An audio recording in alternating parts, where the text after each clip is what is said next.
Hi, welcome to another edition of Google is Evil, brought to you by DoNotGod.com. Better videos for better people. Something like that. Anyway, so I did make a couple of videos on the website. You have to go to the website to see the videos this week. Okay. And I'm making this video. Actually, a second time. It's already made the video, but technical difficulties and whatnot. Somehow, when I was hitting the start button, it was actually the stop button. Anyway, there's always these little irritations. Just, just what life is just full of.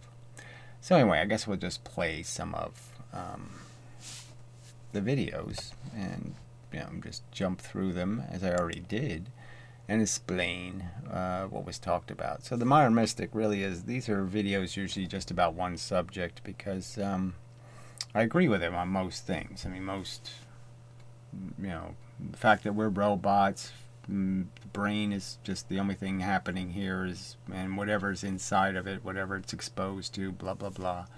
We agree on so much. I mean, I'd say it's like whatever 95% nurture and 5% nature in terms of what makes a human being. And he might come up with some other numbers, but we agree about a lot.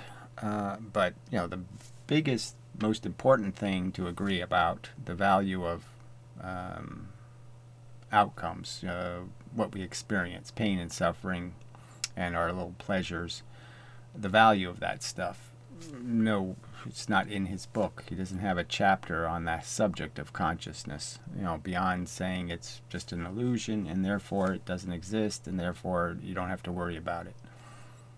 And obviously I just find that insane, especially coming from somebody who's experiencing it. Now, if a computer said to me, if we actually made a good AI, and the AI didn't know what a feeling was, never had one, and he was just reciting Wikipedia pages at you, I could understand the computer not getting it.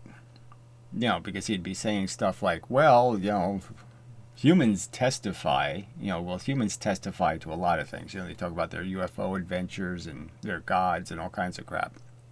So they tell all kinds of stories. So I could see the AI being kind of suspect about, well, the humans say they have these feeling things, and it's like torture and stuff, and but yeah, I'm kind of not very convinced. Sounds like a fish story. What do you mean you feel bad? What do you mean bad? You feel bad? What's a bad? Because obviously the AI is just going to base everything on some notion of functioning, like how straight is the line you're walking. That's all it's going to, it's going to be some technical question to everything. And so I could see a computer giving me an argument and saying, nah, feelings can't mean anything. But other people feeling are telling me they don't mean anything? I mean, that's just too silly. How could you possibly be alive and tell me it doesn't matter whether somebody sticks a frickin' ice pick in your eye or gives you a lovely cupcake? How can you tell me it doesn't matter? The outcome is irrelevant. Oh, it's too stupid. Just too stupid. That doesn't involve value because it's not real. I mean, it's just too stupid. So anyway, that's the argument. Strangely, he's usually kind of disciplined about his presentation. Oh, okay, so I was just pointing out that he doesn't usually do, I'm only half in the frame. He usually frames his videos and is a little bit careful about how he presents himself, unlike me. He combs his hair and that kind of stuff. And jump ahead. There would be no logic to saying, oh, and there was this silly feeling thing and it didn't make any difference. We could have tortured trillions and trillions, or we could have given them all cupcakes and it wouldn't make any difference, and it doesn't matter, and who cares? Totally uninteresting fact. I mean, again, that's what he's arguing, which is just too stupid. Merely because, mechanically, there's no, the brain isn't a material object. The brain is the function. So it's like you can have a physical battery, and then you can have the function of the electrons moving out of the battery and back into the battery, out one end and into the other end. And the function is just an activity, that the material things do. And the activity can't be a thing. It's not a material thing. It's made of material things doing something. So it just doesn't fit into the same category as being an actual thing. But the fact is that we know that actual event creates this illusion that we're conscious and, we have a welfare stake, and there's a difference between feeling good and feeling bad. And the fact is we do it. We experience it. We are making it happen.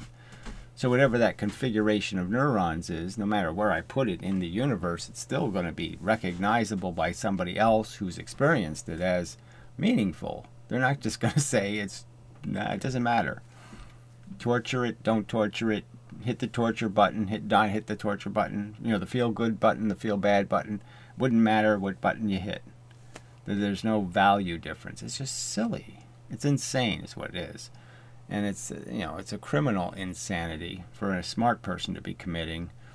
And and it's just ironic coming from a person who knows the woo of religion, and he's accepted in a sense a wooey religion that has somehow claimed that science says feelings don't matter when science doesn't say that. Facts don't scream that as a truth. And I'm personally experiencing it, so you'll never convince me that it doesn't matter. Given the choice to have the nail in my eye or the cupcake, I am always not going to choose the nail in my eye. Always. So hit the right button, Gary. This one over here. No, it's like the only fact that's interesting. Yes. All the other stuff in the universe is uninteresting. The only thing that matters is what are the conscious beings feeling? That's it. The illusion is in not understanding, that your brain, like I said, it's an illusion of sight. Sight is an illusion. Because I'm trying to use other analogies, right? You could say that you're not really physically seeing the actual world. You're just seeing light reflected off the actual world. You're not interacting with the actual world. It's sort of an illusion built inside of your brain of the world. And the fact that it's an illusion doesn't change how accurately it's representing something. And even though our consciousness isn't accurately representing something, it's accurately producing something. The emergent function of creating a person viewing a screen, with a projector. I mean, your brain is creating the whole thing. But the most important part it's creating is the thing sitting in the chair going, ouch. The thing sitting in the chair that must experience these divergent sensations. If it didn't feel better or worse, then it wouldn't matter. But the fact that it does feel better or worse is what makes it all matter. And to say that isn't happening, that's unscientific. After was a confirmation, something to endorse or reject a function. And in attempting to create that, right, so that might be part of the argument of the the fact that nature's just trying to synthesize value to make us behave as if there was value in the universe. So none of the universe has any value, none of the stuff. It's trying to get us to behave as if there was value in the world. So it's getting us to understand that things could have value, that pretty versus ugly, blah, blah, blah. It's making us value. So it had to synthesize the idea of it. And in the process of synthesizing a fake value, where we would value, the girl, in creating the mechanism to synthesize us seeing a difference between a bear and, say, the chick, or, you know what I mean, food versus rocks, making us value the things that are conducive to our survival. In trying to synthesize it, it created the real thing. It created an organism capable of feeling good and feeling bad. And now there is value in the universe. So it's sort of an ironic circumstance that the synthesis of value ended up, the idea of creating fake value, fake notions of importance, ended up creating the real thing. Just a quirk of evolution and such. Comes together, coalesces, you know, because of the destiny of its path. You know, the place it landed just happens to be the place the bird shits, and you know, it gets shit on the head. So it's just talking about how it's all you know, it's not really under our control. This is a whole, just a bunch of energy banging into energy, and that doesn't discount the fact that what ended up producing is this little packet of complexity that's actually doing something that matters. And that's right where my brain just happens to be. So it works out quite well. So maybe I'm just trying to make the argument that obviously consciousness is happening in the brain. It's not happening in your kneecaps or, you know, some other place. You know, your heart. It has a welfare stake.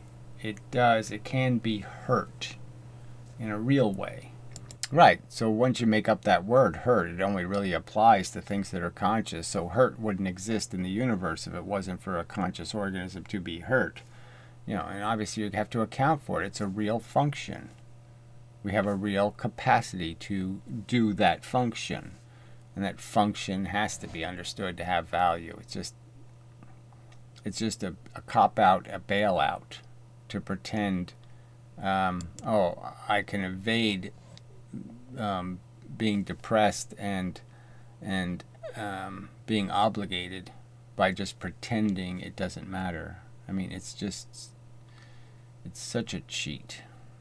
You know, it's because, yeah, YouTube doesn't like a lot of words. A lot of words aren't words anymore, unfortunately.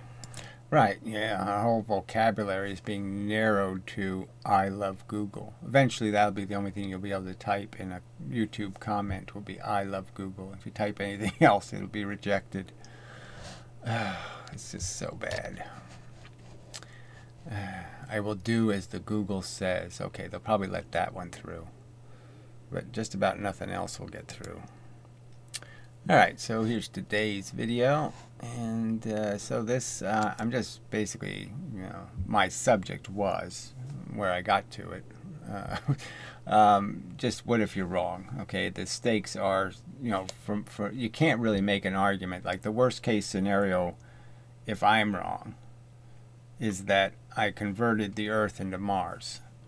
Now, nobody's been crying over the absent Martians, so we can't really make the lie that it's a terrible holocaust taking place on Mars, and it's just so disgraceful that the universe doesn't have Martians, or Venetians, or Uranians, or any of that crap. Saturnites and all that shit. Nobody grieves for these absent aliens, so let's not pretend there's anything huge being lost. And the fact is that, yeah, I did stop all the cancer and all the death and all the torture. So that was good. So it's pretty hard to make an argument of great tragedy if I'm wrong and torture ain't so bad. Because if I prevented something that ain't so bad, so what? And if we sacrifice something that isn't so good, what's the difference? Okay. Because they don't have anything, really. They can't really make a positive argument for the existence of life. Because of that Martian example where it's demonstrated that it really doesn't bother you that there are other places in the universe don't have living things on them. It really doesn't. Okay. And but what if you're wrong, you pro-lifer? Well, then you've caused a whole bunch of unnecessary suffering. I mean, you're much worse than, say, Mengele. Mengele only tortured, you know, the few hundred people he had access to, or 1,000, let's say. You will potentially torture millions or billions of sentient organisms. That you will have tortured them for nothing, for a peanut race, you know, so you can, you know, throw a baseball or something and say, ooh, that was fun. I mean, for something so trivial. makes you really rotten, lousy. So there's so much more at stake. I mean, so are you really that confident in your pro-life position that the having living organisms competing and killing each other on planet Earth is all that necessary? That it has some vital function? Do you really have anything to argue, any position to argue from to defend that? Because if you're wrong, the stakes are gigantic. It's about, having a more sophisticated way of fighting. You can't fight with babies. You can't throw babies at each other or something. Yeah, somebody brought up some kind of dopey question where wouldn't it be better if the anti-natalists bred an anti-natalist army of their own babies or something? It's just too stupid a question. So I shouldn't even deal with the questions that's stupid, like there's some sort of strategy. Let's outbreed the Muslims, and then what? What do you do with you've outbred them? How is that going to mean you're going to win? By creating a whole bunch of your own poor people to be, living squalor and be radically Christianized or something. You're not going to make better people that way. Or at least trying to scream them, kill me. Oh, the horror. I prevented something from saying, please kill me. Oh, yeah, no, that makes me sort of a hero. Yeah, so there's not much to lose there, is there? No, not much to lose. Killing the people saying, please kill me. You can't lose much. I mean, you got crazy people all over the place, doing violence on people. You got all the... Yeah, it sounds political, so we'll skip over that little bit. The male skeleton, the male muscular... Oh, yeah, that's very political, so we'll skip over that. Little pieces of politics in there. Roaming across the surface of the earth. Oh, I've depressed myself again. Alright. I'll come back and try again. See? It happens.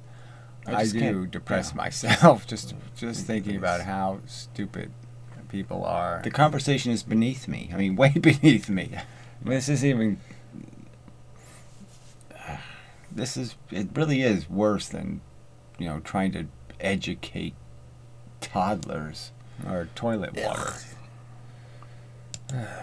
Alright, just had we'll jump this way. I'll pretend to be civilized, I'll pretend to be a good person, I'll pretend to care about you. Right, so I'm just mocking how silly our lives are and how superficial and how it doesn't, we're just pretending all the time, we're never ourselves in any real sense. I think they earned it somehow, that it's some sort of great thing they're doing, spending hundreds of thousands, like the criminal. I mean, all right. So just sort of making the point that again, that well, I shouldn't even. There's a little bit of politics in there. So just put it in a file called "Forget about it and don't pay any." Okay, let's see if there's anything. You mean they might be educated? They might, watch something about the science of evolution or something. So this was talking about, the Olympics and just what a waste that is, and I've talked about that before. So anyway, that's probably enough. There is a little music in this video. Just the fact you pay more attention. I'm not finding that part, so you'll have to go to see it yourself. Don't want to, if I show you the whole video, then yeah, there won't be any surprises and fun. Alright, so anyway. So it's really almost a completely different video than the first one that got, that didn't get properly videoed. Just because the little trigger words were a little bit different. So anyway. So now I think this is enough of a video, and I better get the hell out of here before something else goes wrong, because I don't want to make it a third time. Yeah. Alright. So, yeah, so we'll just slide out of here and go to the closing screen. So just remember that Google is evil, just a marketing company controlling the internet. Really bad idea. It's just trying to shove its commercials into your face, and it really has no other ambition. It doesn't want to make you better people. It just wants to offend the fewest. That's its whole philosophy. Offend no one so we can, sell crap to you. And that's it. And so they don't allow us to even offend each other anymore. We're not allowed to be offensive to each other. Yeah.